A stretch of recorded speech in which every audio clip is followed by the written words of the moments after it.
tahu bahwa tubuh kita memerlukan begitu banyak nutrisi atau gizi dalam tubuh kita. Dan di sini saya akan menjelaskan dengan uang 5.000 ini teman-teman, kita bisa memenuhi hampir semua kebutuhan nutrisi atau gizi yang diperlukan dalam tubuh. Telur hasil dari ternak unggas. Karena di sini saya akan menjelaskan beberapa hal tentang telur.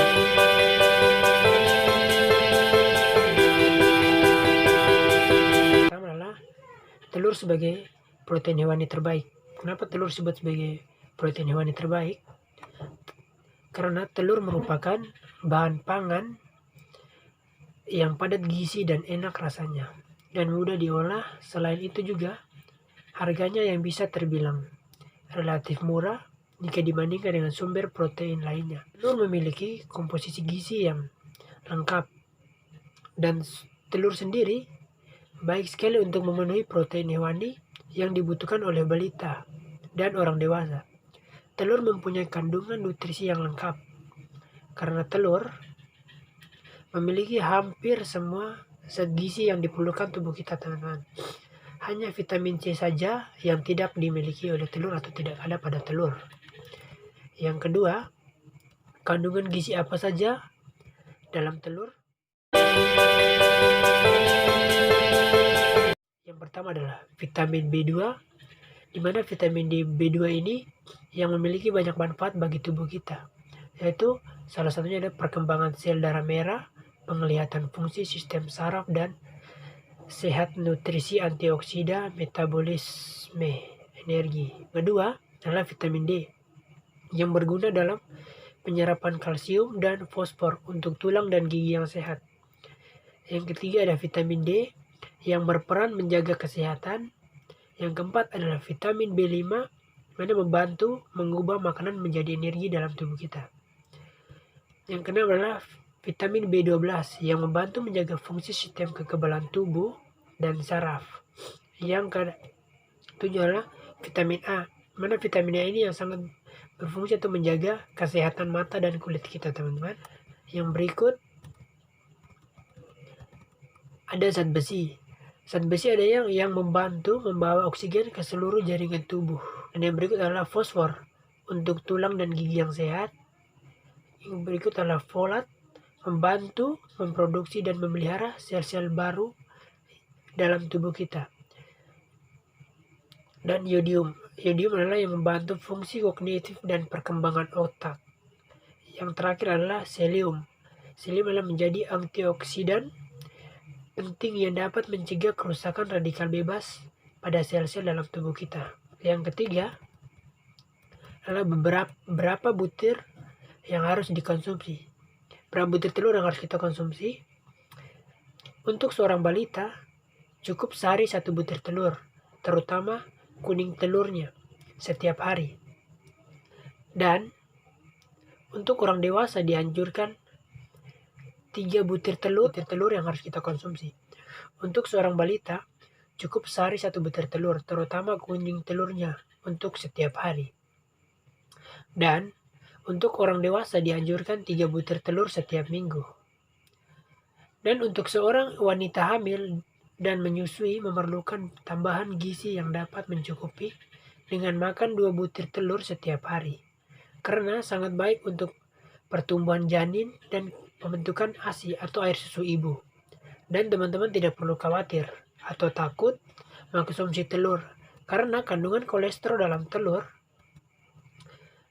dalam satu kuning telur sekitar 200 mg. Kandungan sebesar ini masih bisa ditoleransi karena tubuh manusia membutuhkan kolesterol antara 1000 sampai 1500 mg.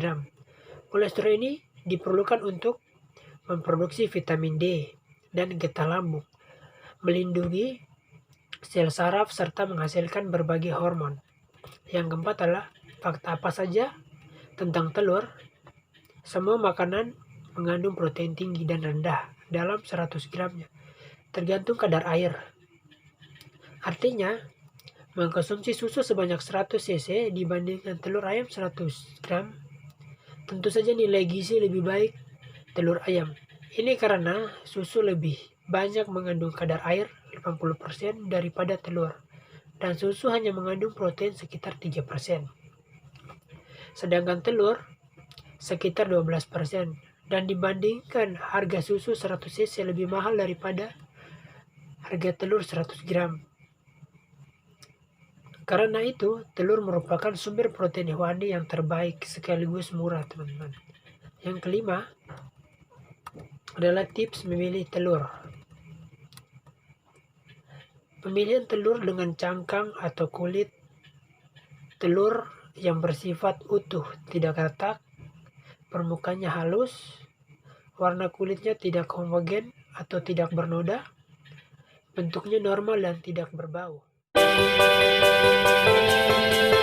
Dan selain itu, ada juga penyakit zoonosis atau penyakit yang dapat disebarkan oleh hewan atau unggas.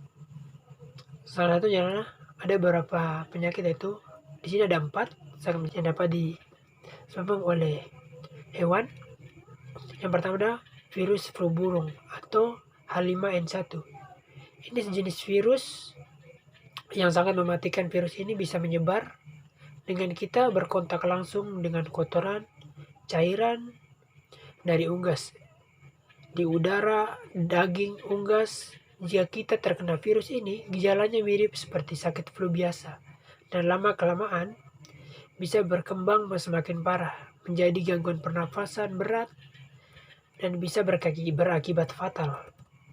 Yang kedua adalah Campylobacteriosis. Ini adalah jenis bakteri yang bisa ditularkan unggas ke manusia bila mengkonsumsi daging dan telur yang sudah terkontaminasi, dan juga bisa menyebar dari air atau kotoran hewan yang terinfeksi. Bakteri Campylobacteriosis ini infeksinya serius yang dapat mengancam jiwa, seperti sindrom Guillain-Barré pada bayi, orang tua, dan mereka yang memiliki sistem kekebalan tubuh yang lemah. Yang ketiga adalah bakteri E. coli. Adalah bakteri yang sering ditemukan di lingkungan. Itu ada di makanan, ada di usus manusia dan hewan, termasuk unggas. Jika terkena bakteri E. coli, kita bisa diare, infeksi saluran kemih atau saluran kencing, penyakit pernafasan, dan pneumonia. Yang keempat adalah bakteri salmonella atau yang dikenal dengan salmonella. Penyakit ini bisa ditularkan oleh unggas, bisa menyebar ke manusia melalui makanan yang terkontaminasi, telur dan daging dari unggas, dan bakteri salmonella bisa menyebabkan penyakit serius pada manusia. Nah, itulah beberapa penyakit yang dapat ditularkan oleh hewan. Teman-teman, saya ingin berpesan. Karena itu, pesan saya untuk melindungi diri kita dari penyakit, biasakanlah kita mencuci tangan dengan air bersih dan sabun. Dan jika tidak ada air bersih dan sabun, kita bisa membersihkan tangan dengan pembersih berbahan dasar alkohol untuk sementara setelah bersentuhan dengan unggas atau kotoran hewan. Oke teman-teman, sampai di sini yang dapat saya jelaskan tentang telur dan penyakit yang dapat ditularkan oleh hewan. Semoga video ini dapat bermanfaat bagi kita semua, dan dari saya ucapkan terima kasih.